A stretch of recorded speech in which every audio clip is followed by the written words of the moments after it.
미안해요, 찾지 마세요. 그레고리 남편이 그렇게 말하고 몇 번이나 전화를 걸어도 전화를 끊었어요. 출산 후 더 이상 연결이 없었어요. 아기를 안고 병원에 돌아왔는데요.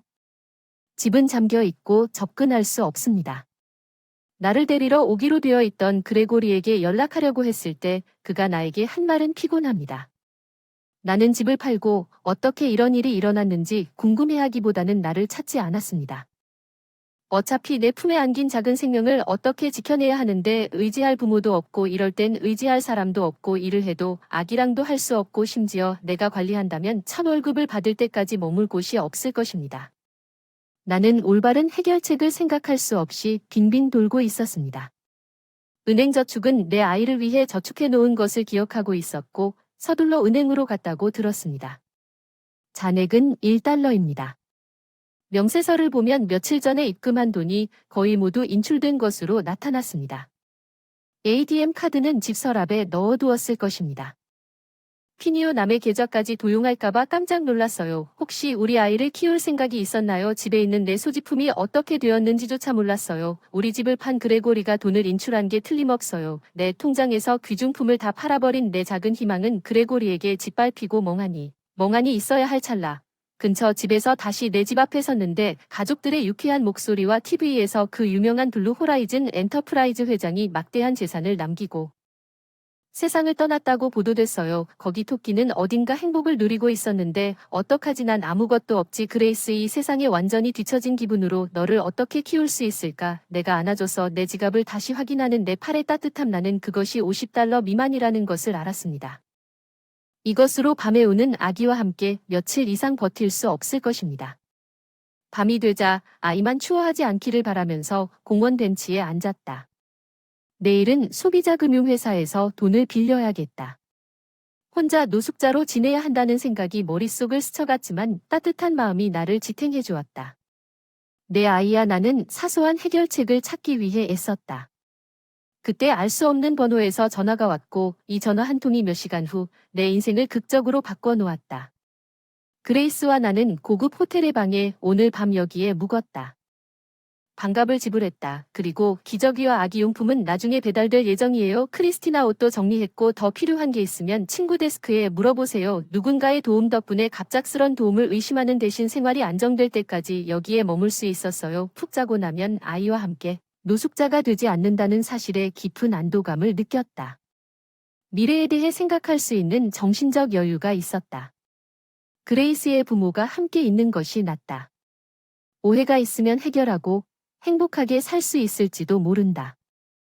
3인 가족으로서 그레고리와 함께 다시 시도하는 모습을 상상해보지만 혼자서 아무리 생각해도 그레고리가 우리를 다시 버리는 상상밖에 할 수 없습니다. 더 이상 내 딸을 그런 사람과 연관시킬 수 없습니다. 나는 스스로 관리해야 한다는 것을 알고 있습니다. 그레고리의 전화는 여전히 연결되지 않았습니다. 어쨌든 그 사람이 즉시 전화할 수 있도록 이메일을 보냈습니다. 안녕하세요. 귀하의 이메일을 보았는데 우리는 정말로 이혼하게 되었습니다. 이에 귀하가 한 일 후에는 우리가 부부로 계속할 수 있는 방법이 없습니다. 그게 다행입니다. 경멸해서 퉁명스럽게 대답했지. 나 너 없이도 그레이스를 혼자 키울 수 있게 작은 재산을 상속받을 예정이야. 내 말이 그 사람을 놀라게 했나봐. 그레고리는 잠시 놀란 표정이었지. 거짓말하지 마. 너 친척이 없다고 했어. 나도 그렇게 생각했어. 하지만 내가 틀렸어. 그때 그레고리는 나를 의심스럽게 눈여겨보기 시작했어요. 당신이 그레이스와 내가 어려움을 겪지 않을 만큼 충분히 물려받았는지. 처음에는 그레고리가 의심스러워 보였지만 내가 고급 호텔에 머물고 한 번도 입어본 적 없는 브랜드의 드레스를 입는 것을 보고 그레고리는 의심스러웠습니다. 그가 나를 믿기 전에 그는 탐욕스러운 표정으로 나를 바라봤습니다. 크리스티나, 우리 다시 시작하는 게 어때요? 아이에게는 아버지가 필요해요. 무슨 말을 하는 겁니까? 갑자기 당신이 한 일을 잊어버렸어요. 나는 당신을 변화시키는 사람과 함께 할 생각이 없습니다. 태도, 내가 돈을 물려받았다는 걸 알게 된 순간 내가 준비한 이혼 서류를 제출했을 때 그레고리가 믿을 수 없을 정도로 그들을 찢어버렸다. 무슨 짓을 하는 거지? 유산을 혼자만 갖고 있으려고 하는 거지. 당신이 그런 사람 아닌가? 우리 집을 팔고 우리를 버렸어요. 난 절대 이혼하지 않을 거예요. 생각해보면 그레고리는 나에게 들러볼 기회도 주지 않고 떠났고 일주일 동안만 시간을 드릴게요. 그 사람이 우리 딸에게 관심을 좀 보여주기를 바랐지만 정말 실망했어요. 다음 주에 그의 이기심 나는 상속과 이사 준비로 바빴습니다. 나는 그레거리가 마침내 한계에 도달할 때까지 수많은 이메일과 전화를 무시하고 약속된 날의 날짜와 시간을 정하여 호텔 카페에서 만나자고 요구했습니다. 그레거리는 선택했습니다. 시간은 상관없다는 듯이 늦게 도착했어요. 크리스티나, 우리에게 한 번 더 시도해보기로 결정하셨나요? 예전에는 나를 힘들게 하지 않는 그의 태도를 존경했지만 이제 그가 현실과 동떨어져 있다는 것을 깨달았습니다. 어떻게 내 마음을 바꿀 수 있겠습니까? 우리가 헤어진 후 당신의 상속 재산에서 $3,000를 줘 문제가 되지 않을 것입니다. 당신이 그것을 갚을 수 있을지 의심스럽습니다. 걱정하지 마십시오. 나는 이제 유명한 블루 허라이전 엔터프라이스의 직원입니다.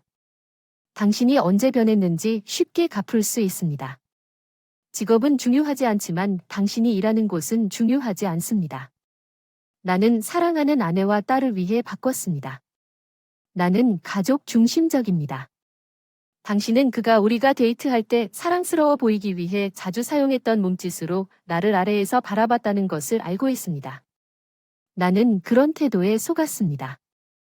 나는 그가 그런 지식을 어디서 얻었는지 놀랐지만 그레고리는 나는 웃었지만 지난주에도 준비를 해왔어. 바로 이혼 서류를 작성할 테니 유산을 먼저 나누어야지. 먼저 이것 좀 봐. 그레고리에게 서류를 건네줬어. 우리가 결혼한 직후에 당신이 바람을 피우고 있을 거라고는 상상도 못했던 문서를 줬어. 지난 만남 전에 나는 그레고리를 따라가기 위해 사립탐정을 고용했는데 왜 그가 우리를 버렸는지 알고 싶어. 조사보고서에서 그레고리가 나와 결혼한 직후 만난 여성에게 접근하여 자신은 미혼이고 부유한 생활을 하며 사치스럽게 보냈다고 말하면서 전혀 상상하지 못했던 일이 드러났습니다. 고급 자동차와 연예계에 빚을 지고 결국 빚을 갚을 수 없게 된 그는 그녀의 집을 팔고 그의 여주인에게 도망쳤습니다. 왜 허락 없이 나를 조사한 겁니까? 나는 당신의 상황을 고려하면 우리가 이혼하는 것이므로 별 상관이 없습니다. 당신에게 그레고리는 일주일 전에 이혼 서류를 찢었다는 것을 잊어버린 것 같았습니다. 저는 위자료로 $20,000를 받고 자녀 양육비로 한 달에 $0,000를 받을 것입니다. 우리가 아이를 원했던 사람이 왜 당신에게 돈을 지불해야 할까요? 결혼 전에 예기치 않게 아이가 생겼습니다. 그레고리는 아이를 함께 키우기로 동의했습니다. 나는 이제 그를 용서할 수 없습니다.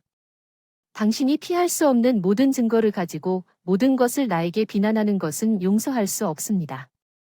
내가 준비한 이혼 서류는 거만하게 소파에 앉아 있었고 당신의 상속 재산은 고급 호텔에 묵는데 꽤 많은 것 같군요. 그래, 그레이스와 나는 다시는 일하지 않을 만큼 생활비 걱정도 없을 만큼 충분합니다. 그러면 외로운 돈과 자녀 양육비도 문제가 되지 않을 것입니다. 그레거리 SMU의 의견을 무시하고 그를 다음 테이블에서 기다리고 있는 변호사에게 소개했습니다. 내가 아무런 준비도 없이 혼자 올 것이라고 생각하셨나요? 변호사는 상관없습니다. 어차피 상속 재산의 절반을 변호사가 대신 설명하고 듣고 보니 그레거리의 의견입니다.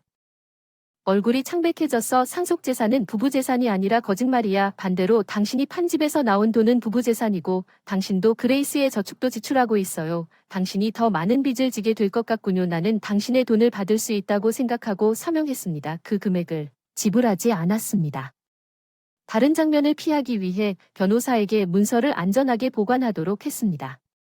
믿을 수 없을 정도로 그레거리가 서명이 중요하지 않다고 나에게 점심을 먹었습니다. 옷을 잘 입은 남자가 개입하여 소파에서 그레거리를 치료하는 휴식을 취했습니다. 잘 차려입은 남자, 나는 내 삼촌 이선이야. 너는 내 아버지 벤저먼의 눈을 갖고 있고 내가 그를 즉시 믿지 않았다는 것을 알고 있지만 그는 나에게 그의 신분증을 보여주었고 우리가 친척이라는 것을 증명했다. 나는 내가 혼자라고 생각한 후에 친척이 있다는 것을 알고 충격을 받았다. 평생 변호사가 말하길 할아버지가 유명한 회사 회장이셨다고 하더군요. 그날 집 앞에서 회장님이 돌아가셨다는 소식을 들었습니다. 아버지가 아들인지는 몰랐지만 사이가 좋지 않았습니다. 벤저민은 집을 떠나서 소원한 아빠가 후회해서 유산원아한테는 아빠는 항상 벤저먼이 자신의 유언장의 일부를 가지길 원했고 벤저먼은 떠났지만 몇 년 동안 그를 찾았습니다. 그는 그의 딸 크리스티너가 그것을 물려받기를 원했습니다. 이선은 이것이 어렵다고 말하면서 고개를 숙였습니다. 믿었지만 달리 선택의 여지가 없는 사람으로서 아기를 안고 있다는 사실을 믿어야 했습니다. 큰 액수가 적힌 서류를 들고 상속 절차를 밟으면서 아이를 키울 수 있다는 안도감과 그 존재감을 느꼈습니다. 저와 그레이스를 보호하고 있는 돌아가신 아버지에 대해 그리고 저는 울었습니다. 이선은 제 상속 재산에 대해 방금 알게 된 그레거리에게 명함을 건넸습니다. 소개가 늦어서 죄송합니다. 그레거리가 카드를 낚아채자 그의 얼굴이 즉시 블루 허라이전 엔터프라이즈즈 회장에게 사과했습니다. 감독 내 최근 뉴스에서 사망했다고 보도된 사람은 블루 허라이전 엔터프라이즈즈의 농부 회장이었는데 이선이 그를 계승했습니다. 회사에서 저를 고용해 주셔서 감사합니다. 그레거리가 누구와 거래하고 있는지 깨닫고 계속 절을 했습니다. 네, 그 후 그레거리의 다이너가 눈에 띄게 바뀌었습니다. 아마도 이선에 대한 걱정 때문에 당신은 크리스티나에게 합의한 외로운 양육비와 자녀 양육비를 지불하게 될 것입니다. 그렇죠. 하지만 그녀는 재산을 물려받았기 때문에 그녀는 내 외톨이가 필요하지 않습니다. 크리스티나가 저를 용서할 것이라고 말하세요. 그렇죠. 그런 일은 일어나지 않을 테니 당신이 모든 비용을 지불할 것입니다. 크리스티너가 요구한 만큼 돈을 지불하면 아무것도 남지 않을 것입니다. 이선은 여전히 저항하는 그레거리에게 부드럽게 말했습니다. 자신의 행동에 책임을 질 수 있는 사람이 우리 회사에 고용되어 있다면 HR 및 그레거리의 상사와 이야기를 해야 할 수도 있습니다. 문제가 될 것 같아 방금 이 직업을 얻어서 잃을 수 없어. 다른 사람들이 고통받는 것은 편리하지만 당신은 그렇지 않죠. 그렇지 않나요? 미안해요. 엉뚱한 사람에게 사과해서 마지못해 그레고리가 사과했어요. 나에게 크리스티나 미안해요. 필요한 문서에 모두 서명했어요. 지금도 저를 용서해 주실 수 없나요? 그레고리의 잘못된 자존심 때문에 진심 어린 사과가 막혔어요. 지금 당장은 용서할 생각이 없어요. 당신이 가진 것을 보상하지 않았습니다. 끝났어요. 이미 서류에 서명했고 이혼 신청서를 검토했습니다. 무엇을 더 원하시나요? 자녀 양육비와 알돈을 모두 지불해야 합니다. 그래야만 끝납니다. 너무 사소하게 여기지 마세요. 크리스티나의 주장은 그레고리가 할 수 있기 전에 완벽하게 합리적으로 들립니다. 더 나아가 이선이 인내심을 잃어 지불이 지연되면 그레거리를 침묵시키는 데 동의했습니다. 샐러리에서 공제되도록 할게요. 이선이 떠난 후 직접 얘기해보겠습니다. 그레거리가 나에게 용서를 구하려고 했지만 내가 코이가 알려줬습니다. 웃으며 오난 당신의 여주인에게 당신이 결혼했다는 사실을 다 말했는데 왜 다시는 보고 싶지 않다고 하더군요. 그레고리는 말을 하려고 했지만 나중에 눈에 띄게 실망한 말은 하지 않았습니다. 그레고리는 그의 여주인에게 쫓겨나 월급의 대부분을 썼습니다. 많은 자녀 양육비와 채무 상환에 대해 회장이 직접 논의한 후 더 이상 지연되지 않도록 문제를 논의한 후 그는 덜 중요한 직책으로 옮겨져 승진 기회를 잃고 직장에서 불편해졌습니다.